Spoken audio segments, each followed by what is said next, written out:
ఇలా జర చిట్టా చరిత్ర మీద పోదాం ఫ్రెండ్స్. చరిత్ర చాలా గొప్పది. అందరూ అంటారు కదా, ఏమని అంటారంటే చరిత్ర ఎప్పుడు నిజం అని అంటారు. కాదు, నిజం అయినదే చరిత్ర. సో ఈ నిజమైన చరిత్ర గురించి తెలుసుకునే ప్రయత్నం చేద్దాం. సో డైరెక్ట్లీ చిట్టా నంబర్ 1 ఎంటర్ అవుదాం. మీకు నేను లింక్తో సహా పెడతా. ఏదన్నా చిత్రగుప్త్ డేటా తీసుకొచ్చినప్పుడు అబ్సల్యూట్గా మేము డేటా మీ ముంగట పెట్టే మాట్లాడతాం. ఇది మీ అందరికీ తెలిసిందే. వి పబ్లికేషన్స్ అని చెప్పి ఒక ఆర్టికల్ వచ్చింది, మీకు లింక్ కూడా పెట్టిన, డిస్క్రిప్షన్లో కూడా పెడతాం, చదవండి.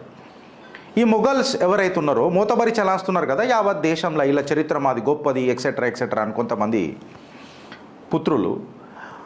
ఆ పుత్రులకు అందరికీ అలా సమాధానమా, లేకపోతే సమాధానం వెతుక్కునేది, లేకపోతే మీ చరిత్ర పరిచయం చేసేది, ఆ కాడికి వస్తే మీ గుణాలు మీ గణాలు ఏ రకంగా ఉంటాయో చేసే ప్రక్రియ ఇలాంటి చిట్టా నంబర్ 1.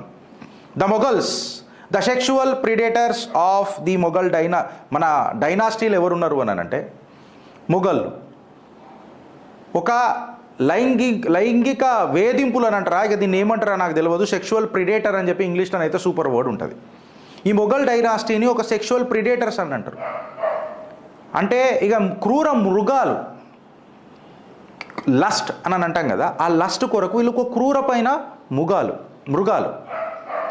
లూటు, మర్డరు, వైలెన్సు, తండ్రులను సంపుడు, నజాయిస్ సంబంధులు పెట్టుకునుడు అమ్మలతోని, చెల్లెళ్ళతోని, బిడ్డలతోని.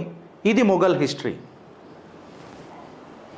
డైరెక్ట్గా ఇప్పుడు మీ లోపలికి తీసుకుపోతున్నప్పుడు మీకు తెలియాల్సింది ఏంటనంటే ఫ్రెండ్స్, అసలు ఎవడికి ఎట్లా పుట్టిండు, ఎవడు తండ్రి ఎవడికి ఏ తల్లికి పుట్టిండు, ఏ తండ్రి ఏ బిడ్డతోని సంసారం చేసిండు, ఏ బిడ్డ మళ్ళీ ఎవరికి జన్మించింది, ఆ బిడ్డకు జన్మించినోడు ఎవడు సల్తనత్ అయిండు. ఇది నిజంగా చెప్పాలని అంటే ఎవరికి తెలియదు, నెత్తి వీక్కొని చచ్చిపోవాలా. అందుకనే ఈ డైనాసిటీ, మొఘల్ డైనాసిటీని ద సెక్షువల్ ప్రిడేటర్స్ అని చెప్పిండ్రు. ఈ మాట నేను ఎందుకు అంటున్నానంటే వీళ్ళ గుణాలు మనకు గుణాత్మకం అంట, ఎట్లయితుంది అని చెప్తున్నా. వీళ్ళ చరిత్ర పవిత్ర పావనం అనంట, వీళ్ళు మన పూర్వీకులు అంట, ఎట్లయితుంది అని అంటున్నా. సొంత బిడ్డతోటి సంసారం చేసి నేను నాటిన ఇత్తనము చెట్టై పండ్లిస్తే ఆ పండ్లను నేను తినొద్దా అని అన్న తండ్రి షాజహాన్ నాకు స్ఫూర్తి అవుతాడా? ఆయన చరిత్ర నాకు పవిత్ర పావనం అవుతుందా? ఇవాళ లూట్, మర్డర్, వైలెన్స్ ఏదైతే కంప్లీట్గా ఎవరెవరికి ఎట్లా పుట్టినరో, అమ్మలు ఎవరు, చెల్లెళ్ళు ఎవరు, అక్కలు ఎవరు, ఈ లూట్ ఏంది అని చెప్పి తెలుసుకునే తరుణంలో చరిత్ర బయటపడుతున్నది. మొఘల్ డైనాసిటీ ఏదైతే చాలా గొప్పది అని చెప్తారు కదా, నేను వాళ్ళని అడుగుతున్నా, హుమాయూన్ డ్రగ్ అడిక్ట్ కాదా? ఓపియం తినకపోతుండేనా? షాజహాన్ సొంత బిడ్డతోనే రిలేషన్షిప్లో లేకుండేనా? అక్బర్ చరిత్ర ఏంది? తన సొంత తోబుట్టువుతోనే ఏందది? ఎవరెవరు, ఏం కథ? దీని మీద ఇలా చర్చిద్దాం.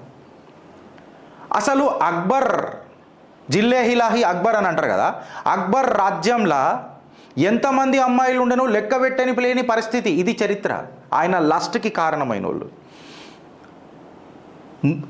కాఫీర్లే కాదు, అంటే నాన్ ముస్లిమ్సే కాదు.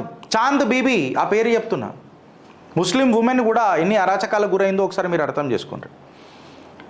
For the entire life Akbar పెళ్లి చేసుకోలే అంటారు. మళ్ళీ జోధా అక్బర్ అని ఒక సినిమా తీస్తారు చరిత్రకారులు, కానీ అమన్ కోసం చేస్తారా లేకపోతే దేనికోసం చేస్తారా మనకు అర్థం కాదు. కానీ రియల్ లైఫ్లో చూస్తే ఇది చరిత్ర అని బయటికి వెళ్తుంది. Prime motive of Akbar was Hindu ఉమెన్తో సంసారం చేసుడు. ఆ సంసారం అని కూడా అన్నది వ్యభిచారం చేసుడు, కరెక్ట్గా చెప్పాలనంటే. ఎట్లా నేను సంసారం అని ఎందుకు అంటలేనంటే ఆయన ప్రైమ్ మోటివే హిందూ మహిళలతోని, కరెక్ట్గా చెప్పాలనంటే సంభోగం చేసుడు, వాళ్ళ భర్తలను చంపి సంభోగం చేసుడు, గంతే. ప్రాస్టిట్యూషన్ డైరెక్ట్గా. ఇది వ్యభిచారం. మొఘల్ సల్తనత్ వ్యభిచారం. వీళ్ళు ప్రిడేటర్స్ కాదా, సెక్షువల్ ప్రిడేటర్స్ కాదా అని నేను చెప్తున్నా. అరే తండ్రి లాంటి ఫిగర్ బైరమ్ ఖాన్, తండ్రి లాంటి ఫిగర్ బైరమ్ ఖాన్ ఆయనను చంపి తన భర్తను బైరమ్ ఖాన్ని చంపి ఆయన భార్యను పెళ్లి చేసుకున్న ఘనత ఈ మొఘల్లది కాదా అని చెప్పి నేను చెప్తున్నా. ఇంకా కరెక్ట్గా చెప్పాలని అంటే ఈయన మీనా బజార్ పోతుండే అక్బర్. ఎన్నో చరిత్ర బుక్లలో రాసిరు, గూగుల్ కూడా చేసుకోరు. ఒక మహిళా వేషం వేసుకొని పోయి అందమైన యువతులను చూసుకొని మళ్ళీ తర్వాత ఏం చేసిండు? ఏ మహిళను ఆయనకు తీసుకొచ్చినా అత్యంత సున్నితంగా తీసుకురావాలి, దక్కదలగనియొద్దు వాళ్ళకి ముట్టుకునేదాకా. మళ్ళీ అకార్డింగ్ టు ది సున్నీ లా నలుగురు ఉమెన్ల కంటే వీళ్ళు ఎక్కువ సంబంధాలు పెట్టుకోవద్దు అని చెప్తారు. అట్లా ఒక కాజీ ఈయనకు చెప్తే అక్బర్ కోర్టులో కొంతమంది, మీరు నమ్ముతారా ఫ్రెండ్స్, 5,000 మంది ప్రాస్టిట్యూట్స్ ఉండే, 37 మంది భార్యలు ఉండే.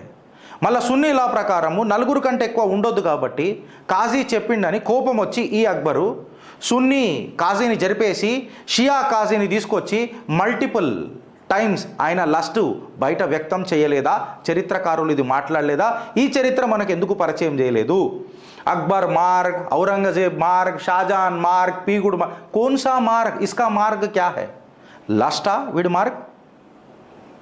దేవాలయాలు కూలగొట్టుడు ఈయన మార్గా? మళ్ళా అమన్ దేవాలయాలను మేము ఎప్పుడు శాంతియుత 7.5 శాంతియుతంగా 17 సార్లు మీకు బిచ్చం పెట్టి మీ ప్రాణం వదిలిపెడితే 18వ మీరు అటాక్ చేసిరు భారతదేశం మీద. గజ్నవీ గురించి మాట్లాడుతున్నా నేను, వీళ్ళ గురించి చెప్తున్నా. ఇవాళ ఎంపరర్ ప్లేస్ ఏదైతే ఉంటుండేనో అక్కడ కంప్లీట్గా ప్రాస్టిట్యూట్ అది లెక్క లేకుండా ఉంటుండే. అక్బర్ నేను చెప్పినా కదా, బైరమ్ ఖాన్ ఒక ఫాదర్లీ ఫిగర్, ఆమె భార్య ఆయనని చంపేసి ఆయన భార్యని పెళ్లి చేసుకున్న ఘనత అక్బర్ది కాదా అని నేను అడుగుతున్నా. నాన్ ముస్లిమ్స్ ఎవరైతే ముస్లిం స్టేట్లలో ఉంటున్నారో వాళ్ళ మీద జిజియా తీసుకుంటుండే. జిజియా ఎందుకు తీసుకుంటుండే? వాళ్ళ భార్యలను తీసుకొచ్చి రాజ్యంలో పెట్టుకొని వాళ్ళను ఒక వైశ్యాల లెక్క కన్వర్ట్ చేయనీకే కాకుండా ఈయన పెట్టుకుంటుండే. ఇవాళ అక్బర్ ఎంతూజియాస్ట్ ఏదైతే మాట్లాడతారు కదా, జిజియా తీసేసిండు మా అక్బర్, ఎందుకు తీసిండు? ఇవాళ చరిత్ర చెప్తున్నా మీకు. ఇవాళ హిస్టారికల్ రికార్డు చెప్తుంది మొత్తం ఇదంతా కథ. ఇవాళ నేను మాట్లాడు కాదు, రంతాంబోరే ట్రీటీ మీకు అందరికీ చెప్తున్నా. వీళ్ళందరిది జిజియా ట్యాక్స్ మీద ఒకసారి మనం మాట్లాడుతుంది అని మీకు నేను ఒకసారి గుర్తు చేస్తున్నా. మోస్ట్ అట్రాక్టివ్ ఉమెన్ రాజ్యంలో కనిపించింది అంటే చాలా చాలా టెరబుల్, ఘోరంగా ఉంటుండే. ఇక యుద్ధాలలో గెలిచిన మహిళల పరిస్థితి అయితే ఇంకా ఘోరం. Tens and thousands of women జౌహార్కి గురైనరు. ఈ కామ వాంఛ, ఈ మొఘల్ సల్తనతులది ఎట్లుంటుందో చూడలేక కామ వాంఛకు గురైనరు. షాజహాన్ జహనారా ఆమెతో రెగ్యులర్గా సంబంధం పెట్టుకోలేదా?